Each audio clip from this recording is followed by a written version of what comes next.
He has arrived. Did Jared Kushner fulfill the prophecy of Daniel? October 10th, 2025. A ceasefire takes effect in Gaza. World leaders are celebrating. The media is calling it historic. Behind the scenes of this peace agreement stands a man who holds no official government position. A man who isn't the president, who isn't a diplomat, yet somehow he drafted the framework. He negotiated with 7 nations. He secured the signatures. And when the deal was announced, the entire world applauded. His name? Jared Kushner. You will be shocked to discover 5 key findings about this. Discovery 1. Who is Jared Kushner, and why now? Let's start with the man himself. If you're not familiar with Jared Kushner, let me give you the 30-second version. He's Donald Trump's son-in-law, married to Ivanka. He served as a senior advisor during Trump's first administration. And during that time, he orchestrated something remarkable: the Abraham Accords.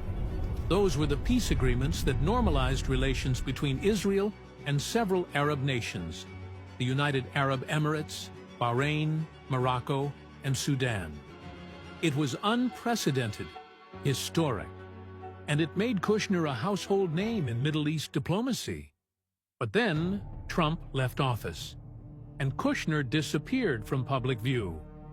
He started a private investment firm called Affinity Partners. He stayed quiet. He stayed out of politics. Until now. Because over the last 9 months, Kushner has been working behind the scenes on something much bigger than the Abraham Accords. He's been drafting, negotiating, and finalizing a 20-point peace plan between Israel, Hamas, and a coalition of Arab nations. And he's done it without holding a single official title. No ambassador position, no cabinet role, no formal authority. And yet, on October 9th, when the peace agreement was signed, Donald Trump publicly thanked Jared Kushner by name. He called him essential. He called him irreplaceable. He called him the one who made it happen. So here's the question. Is Jared Kushner a peacemaker, or is he a deal maker? But let's put the speculation aside for a moment. Let's talk about the prophecy. Discovery 2. Parallels between Kushner's plan and Daniel's prophecy. All right, let's get specific. Why do people claim that Kushner's actions align with Daniel's prophecy? We need evidence, real evidence. Not speculation, not sensationalism. Facts. Let's start with the most obvious one. Parallel number 1. A covenant with many, backed by nations. Daniel chapter 9 verse 27 says, "He shall confirm the covenant with many." Not with one, not with 2, with many.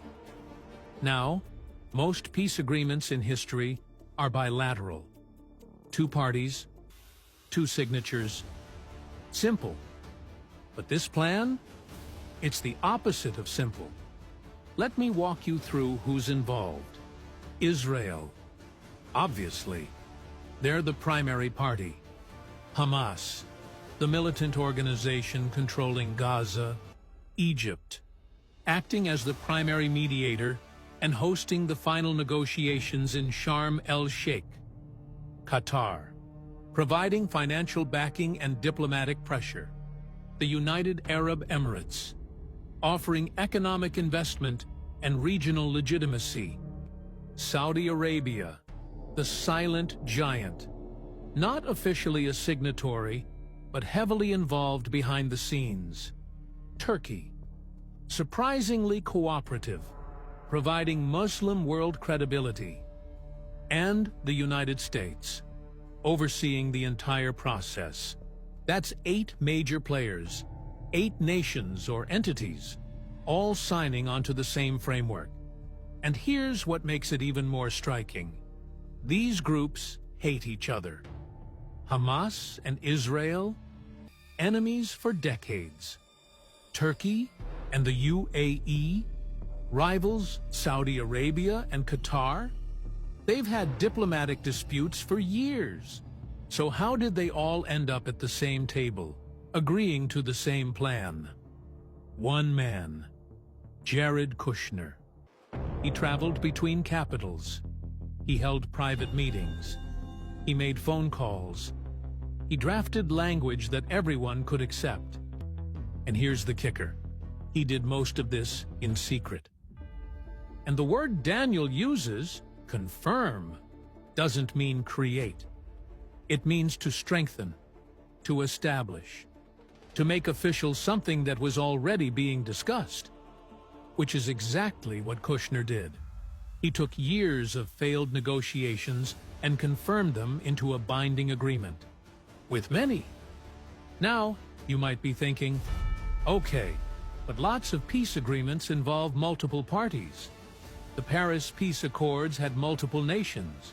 The Camp David Accords had mediators. Fair point. But here's what's different. Daniel's prophecy is specifically about a covenant involving Israel, which brings us to the second parallel. Parallel number 2, absence of God, but promise of peace. Now, this one is subtle, but it's critical. Most people, when they hear about a peace plan in the Middle East, assume it's a good thing. Peace is always good, right? But not according to Scripture, because the Bible distinguishes between two types of peace. There's the peace of God, the shalom that comes from reconciliation with the Creator, the peace that Jesus offers, the peace that surpasses understanding. And then there's human peace, the peace of treaties, the peace of political compromise, the peace that comes from negotiation, not transformation. And here's the prophetic problem. Human peace in the Bible is almost always a setup for judgment. The Apostle Paul warned about this in 1 Thessalonians chapter 5, verse 3. For when they shall say, peace and safety, then sudden destruction cometh upon them, as travail upon a woman with child, and they shall not escape. Notice the sequence. People declare peace. They feel safe. And then destruction comes suddenly.